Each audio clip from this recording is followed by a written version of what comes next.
आज आपण जास्त राग येण्याची कारणे व त्यावर उपाय या विषयावर थोडेसे वैद्यकीय दृष्टिकोनातून एक माहितीजन्य असा व्हिडिओ पाहणार आहोत.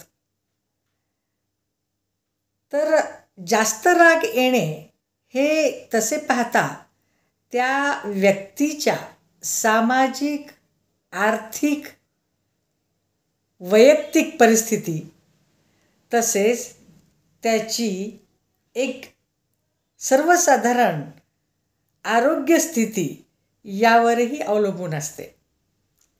जसे साधी सर्दी जरी झाली तर तुम्ही पाहिले असेल की आपल्याला त्या दिवसामध्ये चिडचिड होते. आजार हा छोटा असो की मोठा, तो समाधानकारक आरोग्य देत नसल्याने आपल्या मनामध्ये छोट्या मोठ्या गोष्टीवरून राग उत्पन्न होऊन ती चिडचिड निर्माण होत असते. आता काहींना तर ॲलर्जिक सर्दी असते, म्हणजे 12ही महिने सर्दी असणार, किंवा काही लोकांना घशाचा विकार असतो, किंवा काही लोकांना इतरही असे काही प्रॉब्लेम की जे नेहमी सतवत असतात आणि त्यामुळे त्या आजारामुळे तो घरात चिडचिड करत असतो. पण कुटुंबातल्या इतर व्यक्तींना मेडिकल विषयक काही माहिती नसल्यामुळे सारे कुटुंबच त्याला चिडका म्हणून संबोधतात. पण हा चिडकेपणा त्याचा मूळ स्वभाव नसून तो चिडकेपणा अनारोग्यामुळे, म्हणजे आरोग्य नसल्यामुळे आलेला असतो, हे सर्वांनी त्यात लक्षात घ्यायला पाहिजे. काहींना तर कॅन्सर असतो, काहींना हार्ट प्रॉब्लेम असतात, असेही लोक चिडके बनतात. कारण या आजारामुळे आपण मरणार की काय असे कॅन्सरच्या पेशंटला वाटते, तर हार्ट प्रॉब्लेमच्या पेशंटना सातत्याने गोळ्या चालू असल्यामुळे व कधीकधी त्या सहन होत नसल्यामुळे सुद्धा त्यांना चिडचिडपणा हा स्वाभाविकपणेच येतो.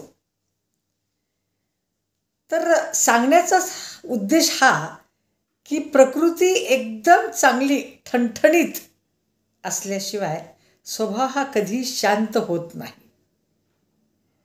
तुम्ही पहा, साधारण म्हातारे लोकसुद्धा लवकर आजारी पडणारे असतात. याचे कारण त्यांचे वृद्धत्व, आणि त्यामुळे आपण पाहतो की बहुतेक वृद्ध हे सहसा चिडक्या स्वभावाचे किंवा छोट्या मोठ्या गोष्टीवरून सतत कुरकुर करणारे असे असतात. दोष त्यांच्या स्वभावाचा नाही, तर त्यांच्या त्या स्थितीचा आहे.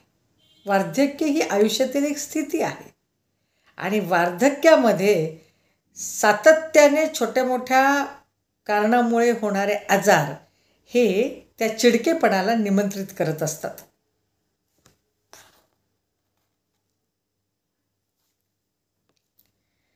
तर जास्त राग येत असेल तर हाही मुद्दा आपण तपासून पहा, आणि यानंतरच्या जवळजवळ 10 कारणापैकी या एका कारणावर मी या एका छोट्या व्हिडिओमध्ये बोलत आहे. या पुढची कारणे, या पुढच्याच जास्त कारणे ही वेगवेगळ्या नवीन नवीन व्हिडिओमध्ये मी शेअर करणार आहे. पाहत रहा जास्त राग, कारणे व उपाय. धन्यवाद.